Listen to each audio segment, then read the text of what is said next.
Hi everyone, welcome to my channel. आज हम rings और रिंग ट्रैवलर का जो सीरीज है उसको आगे बढ़ाने जा रहे हैं। आज की जो मैटर रहेगा, जो हाई ब्रेकेज रेट रहता है रिंग से और रिंग ट्रैवलर से रिलेटेड, जो हाई ब्रेकेज रहता है उसका क्या क्या कारण है, उसका क्या क्या रेमेडी है, उसका बारे में बताएंगे। उसके बाद में फिर मल्टीपल ब्रेकेज जो है, जैसे कोई धागा एक टूटता है उसके आजू बाजू में 4-5 धागा और तोड़ देता है, मतलब वो बहुत सीरियस मैटर है, इसके बारे में बात करेंगे। सबसे पहले देखिए हाई ब्रेकेज। हाई ब्रेकेज किस कारण से आता है आपको बताता हूँ। सबसे पहले देखो, it affects directly productivity, quality, workers retention. मतलब ये जब हाई ब्रेकेज रेट रहेगा इसमें आपकी प्रोडक्शन कम आएगा, क्योंकि हाई ब्रेकेज रहेगा तो आपको स्पीड कम करना पड़ेगा या टिप्पे बढ़ाना पड़ेगा या बोंडा बन जाएगा, तो प्रोडक्टिविटी कम आएगा और क्वालिटी भी ख़राब होगा। बार बार एंड मेंडिंग करोगे, कोई बेड पीसिंग हुआ, कोई मतलब हमेशा ही क्वालिटी का दिक्कत रहेगा। और उसके बाद देखो वर्कर्स रिटेंशन, ये सबसे इम्पोर्टेंट चीज़ है। वर्कर्स रिटेंशन वो क्या चीज़ होता है आपको बताता हूँ। वर्कर रिटेंशन ये होता है, जैसे आपकी हाई ब्रेकेज रेट रहा मशीन में, मतलब ब्रेकेज बहुत ज़्यादा रहा, तो कारीगर ड्यूटी आने के लिए डरेगा। कारीगर क्या करेगा, उस मिल से दूसरा मिल में भाग जाएगा, घर भाग जाएगा, या घर पे रहते हुए ड्यूटी नहीं आएगा। मतलब कुल मिला के ये सबसे बड़ा प्रॉब्लम आता है अगर आपकी ब्रेकेज रेट ज़्यादा रहता है। हाई ब्रेकेज रेट तो तब माना जाता है जब आपकी 6% से ऊपर जाता है ब्रेकेज रेट। 3%, 3.5% बहुत बढ़िया ब्रेकेज रेट है। 4-5 तक भी आ जाएगा, कारीगर चला लेगा, लेकिन 6% से ऊपर जाते ही दिक्कत आ जाता है। उससे रिलेटेड क्या चीज़ देखो, spinning geometry responsible for it. Spinning geometry जो होता है आपको पहले भी बताया था, स्पिनिंग ट्रायंगल और यार्न टेंशन। यार्न टेंशन अगर ज़्यादा रहेगा तो जाके ब्रेकेज ज़्यादा होगा, मतलब छल्ला बराबर प्रोफाइल का डाला नहीं, या कोई मतलब स्पिंडल जो बॉबिन और रिंग का रेशियो बराबर नहीं रहा, या रिंग का रेशियो और उसका जो लिफ्ट वो रेशियो बराबर नहीं रहा, तब जाके प्रॉब्लम आता है, यार्न टेंशन होता है। और स्पिनिंग ट्रायंगल भी जो वो भी प्रॉब्लम देता है। उसके बाद देखो selection of correct profile of ring traveller.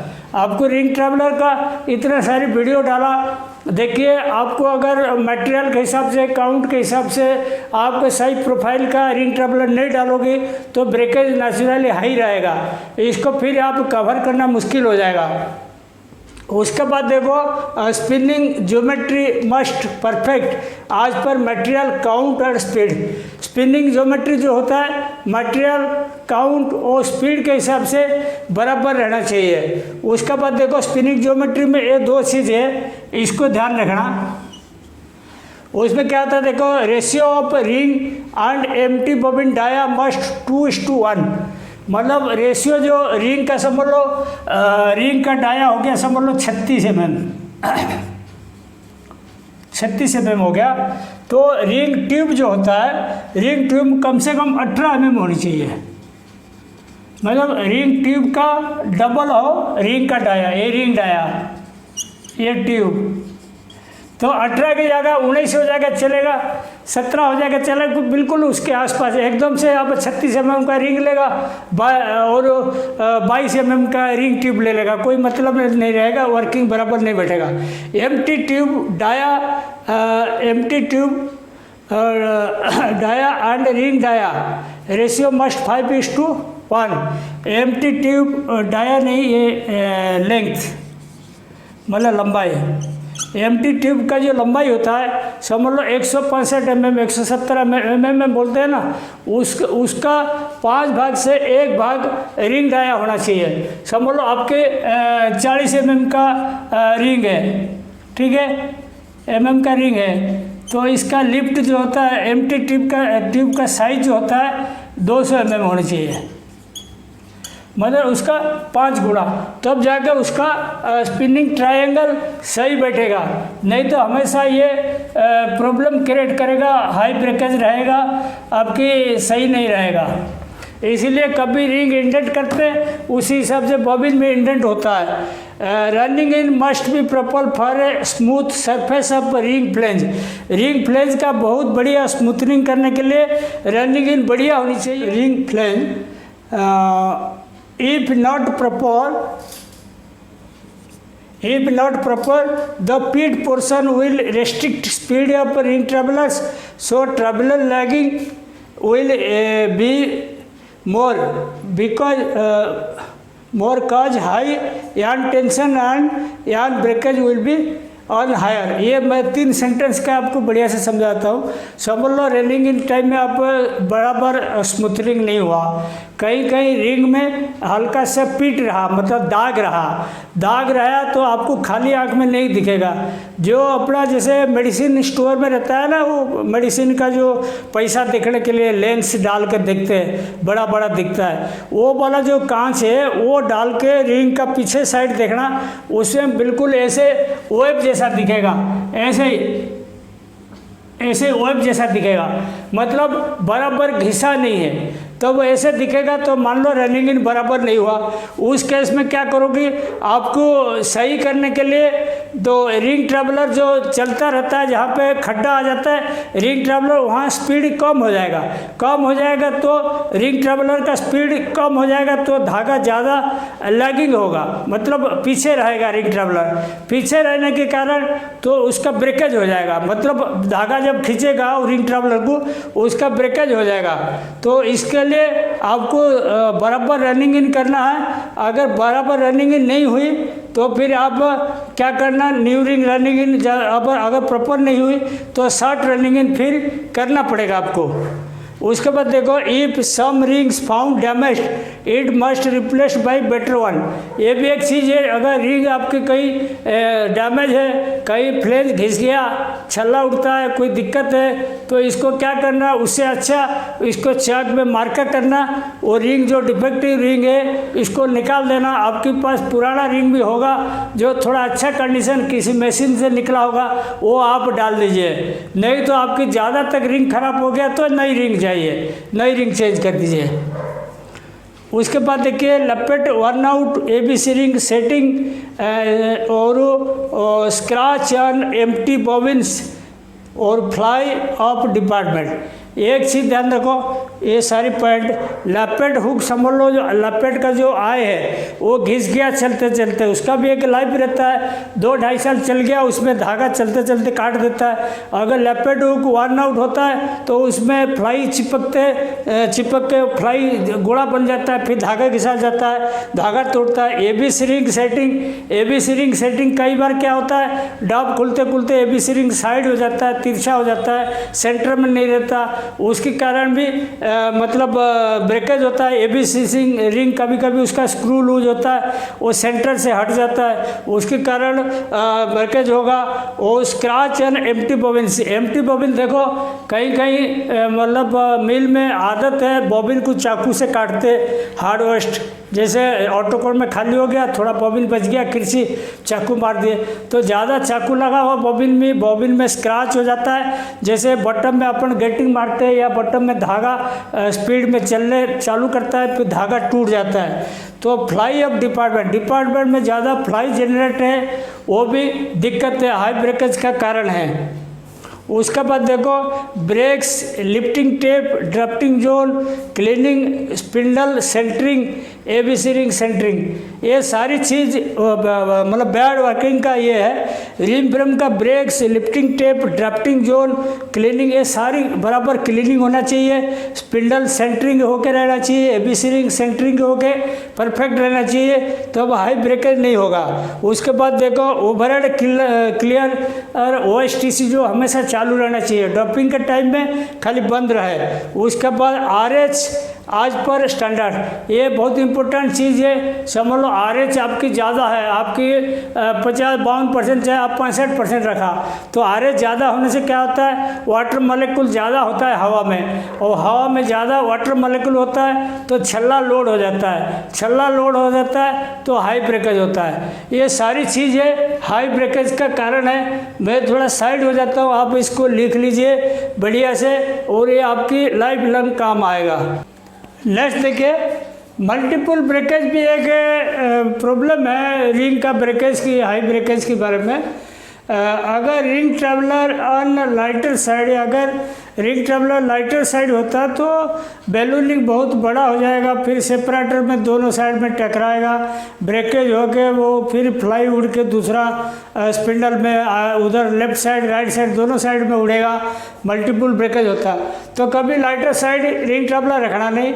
अनड्राफ्टेड coming, अनड्राफ्टेड क्या होता है, जैसे आपकी समझ लो रोबिंग का मटेरियल में ट्विस्ट ज़्यादा है, या जैसे ही अपन ड्राफ्ट जोन से मोटा मोटा स्लब जैसा निकला, ड्राफ्टिंग बराबर हुआ नहीं, बराबर ब्रेक ड्राफ्ट नहीं लगा, बराबर स्पेसर नहीं लगा, अनड्राफ्टेड आया, तो अनड्राफ्टेड क्या होगा, वो धागा तो स्पिन हुआ नहीं, वो इतना बड़ा स्लब जैसा पोर्शन रहेगा, वो लटक के रहेगा ड्राफ्टिंग जोन में, फिर वो उड़ के दोनों साइड बिखरेगा और मल्टीपल ब्रेकेज करेगा। उसके बाद देखियो लपेट आई वन आउट, लपेट आई वन आउट होता है या दाग होता है, तो उसमें क्या फ्लाई आहिस्ता आहिस्ता आहिस्ता आहिस्ता अकुमुलेट होता है, अकुमुलेट होता है, फिर वो फ्लाई जब एक बार में उड़ता है फिर वो दोनों साइड में उड़ के धागा तोड़ देता है, वो भी लपेट आई के कारण भी होता है। डैमेज्ड सेपरेटर, डैमेज सेपरेटर क्या होता है, सेपरेटर में समझ लो कई छेद है, दाग है, तो उसमें बार बार जब बैलूनिंग ऐसे घूमता रहता है ना, सेपरेटर में टकराता रहेगा, जहाँ पे छेद है या टूटा हुआ क्रैक है वहाँ बार बार फ्लाई छोड़ेगा, वही फ्लाई उड़ के मल्टीपल ब्रेकेज करेगा। उसके बाद देखो स्क्रैच या सक्शन ट्यूब, सक्शन ट्यूब जो होता है अपना रिम फ्रेम का जो मतलब सक्शन ट्यूब से अपन फ्लाई जो बोंडा जाता है नीमा फिल्म में, सक्शन ट्यूब का देखना ऊपर के हिसाब में ऐसे ही रहता है सक्शन ट्यूब, ये सेंट्रल पाइपलाइन है या न्यूमाफिल फैन है, न्यूमाफिल फैन है, ये सक्शन ट्यूब का ये जो यहाँ से जो ये रिम फ्रेम का ड्राफ्टिंग जोन है, ठीक है, यहाँ से जो अपना रेशा जाता है, ये जो उसका जो मुँह है सक्शन ट्यूब का जो गोल शेप का है ना, राउंड शेप का, उसमें स्टील का जैसे ये रहता है, लाइनिंग जैसा रहता है, वो कभी स्क्रैच होता है या वॉक्स लगा रहता है, गंदा रहता है, तो वहाँ रुई चिपकता रहता है, रुई चिपकता रहेगा तो फिर वो क्या करेगा, हाई ब्रेकेज हो जाएगा। या कभी RH ज़्यादा रहेगा या RH कम भी रहेगा, RH कम रहेगा तो उसमें सूखा सूखा फ्लाई चिपकता रहेगा, सक्शन नहीं होगा, तो वहाँ पे भी मल्टीपल ब्रेकेज हो जाता है।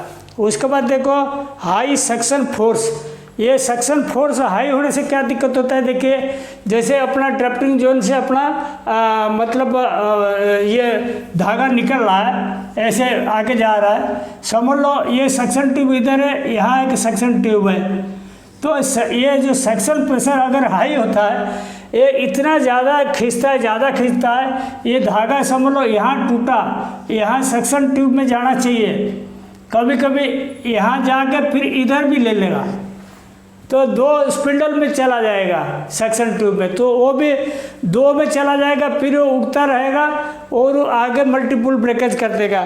लो सेक्शन में यही दिक्कत है, लो सेक्शन में क्या होगा, यहाँ फ्लाई अकुमुलेट होकर रहेगा और फिर उड़ के एक साथ जमा होने का उड़ के फिर बिखर जाएगा।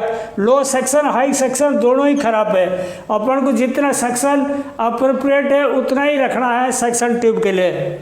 पुअर हाउसकीपिंग, हाउसकीपिंग अगर पुअर रहा, जैसे समझ लो आपके रूफ का ऊपर फ्लाई भर गया, मशीन का ऊपर फ्लाई भरा हुआ, वो कभी अचानक गिर जाएगा, एक जगह गिर गया ना इतना सारी फ्लाई तो सारे 8-10 धागा तोड़ देगा, वो भी मल्टीपल ब्रेकेज का कारण है। हाउसकीपिंग बराबर होनी चाहिए। High breakage rate, high breakage rate रहेगा तो कारीगर इसको कवर नहीं कर पाएगा, एक धागा टूटेगा, फिर जाम होते होते दूसरा टूटेगा, रोलर लैपिंग होके आगे उड़ता रहेगा, फिर टूटता रहेगा, वो दिक्कत जाता है। उसके बाद देखो high patrolling time, patrolling time जिसको ज़्यादा लगता है, मतलब एंड मेंडिंग टाइम जिसका ज़्यादा होता है, वो टाइमली कवर नहीं कर पाएगा, एक ब्रेकेज से 2 हो जाएगा, 4 हो जाएगा, 8-10 हो जाएगा, ऐसे मल्टीपल ब्रेकेज हो जाएगा।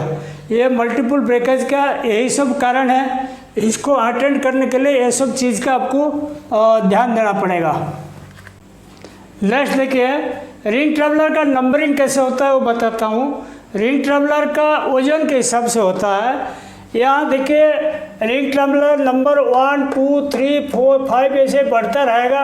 ये कोर्सर साइड जिसका वजन ज़्यादा रहता है अपन भारी काउंट में डालते हैं, और इधर साइड देखिए 1 0, 2 0, 3 0, 4 0 ऐसे ही बढ़ता रहेगा। ये फाइनल साइड के लिए, लाइटर साइड के लिए। और सबसे पहला चीज़ है नंबर ऑफ रिंग ट्रैवलर आज पर weight of 1000 ring travellers. Weight जो होता है 1000 रिंग ट्रैवलर का जो वजन होता है ग्राम में, इसको ISO नंबर बोलता है। ISO नंबर हर पैकेट के ऊपर लिखा रहता है। ये रिंग ट्रैवलर समझ लो 50 है, ISO नंबर 35 है, या 40 है, 30 है, ऐसे लिखा रहता है। तो उसी हिसाब से देखिए रिंग ट्रैवलर वेट में भी very from different makers. Ring traveller जो अपना 4-5 प्रकार की है कंपनी का, उसमें आपकी वजन में भारी होता है। नंबर सेम रहेगा, वजन अलग आएगा, अलग अलग कंपनी का अलग है। फॉर एग्जांपल आपको 3-4 नंबर का बताता हूँ। देखिए जैसे 60 रिंग ट्रैवलर है, ब्रेकर और LRT का हमेशा सेम रहता है, उसमें अंतर नहीं रहता। वो ब्रेकर LRT का समझ लो 60 31.5 ग्राम आया 1000 रिंग ट्रैवलर का। कन्नाई में 32.2 ग्राम, और R&F में 30 ग्राम, और AB कटर में 38.9 ग्राम आएगा। और उसी सब देखिए 50 में 35.5, 35.1, 31.5, 42.1। और उसके बाद 40 देखो 40 ग्राम, 39.3 ग्राम, 35.5, 45.4। ये लिखने का मतलब पहले समझिए। समझ लो आपकी किसी रिंग फ्रेम में आप 40 काउंट चला रहे हो, LRT का छल्ला डाला, ये आपकी बढ़िया चल रहा है।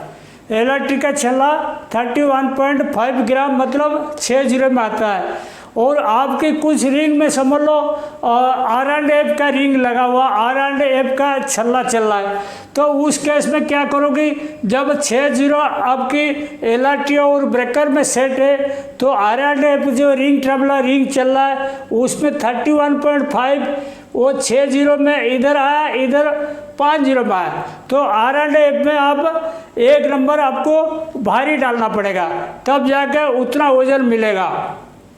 ऐसे ही समझ लो आप एक काउंट में 50 का डाला, 35.5 ग्राम का वजन है 1000 छल्ले का, तो उस केस में R&F का क्या करोगी 35.5 मतलब एक नंबर और कम हो जाएगा, 40 में हो जाएगा। ऐसे ही इधर का देखो फॉर एग्जांपल 4 नंबर में 90 ग्राम, 89 ग्राम, 85 ग्राम, 84.2 ग्राम आ रहा है। और 5 नंबर में 95, 95, 95, 90.7। इसमें देखो अगर आप LRT का चला रहे हो 90 ग्राम आ रहा है 4 नंबर में, अगर AB कटर डालोगी वही 90.7 आएगा, लगभग सेम आएगा, और आपको 5 नंबर छल्ला डालना पड़ेगा। ये कंपैरिजन चार्ट जो होता है आपके 32 नंबर तक, 32 नंबर से 32 जीरो तक आपकी कंपैरिजन चार्ट जो होता है, वो कोई भी रिंग ट्रैवलर कंपनी से आप मंगा लेना, आप उसे कंपैरिजन कर लेना। अगर ये छल्ला चल रहा है, ये नंबर डाल रहा है, दूसरा छल्ला डालेंगे क्या नंबर चलेगा। तो ये सब चीज़ आपको एग्जाम्पल के लिए बताया, आप इसको बढ़िया से स्टडी करना, आपको बढ़िया लगेगा। और ये जो रिंग ट्रैवलर सीरीज़ का ये वीडियो मैं आज इसमें अंत करता हूँ। उसके बाद अपन अगला एक वीडियो रहेगा, और उसमें अपन रहेगा रिंग ट्रैवलर हम कैसे इंडेंट करेंगे, किस कैलकुलेशन के बेसिस में इंडेंट करेंगे, और स्टोर का कंजप्शन कैसे कम करेंगे, इन्वेंटरी कैसे कम करेंगे, और एक वीडियो बनाएंगे। और आज का वीडियो इसी में समाप्त करता हूँ। Thank you.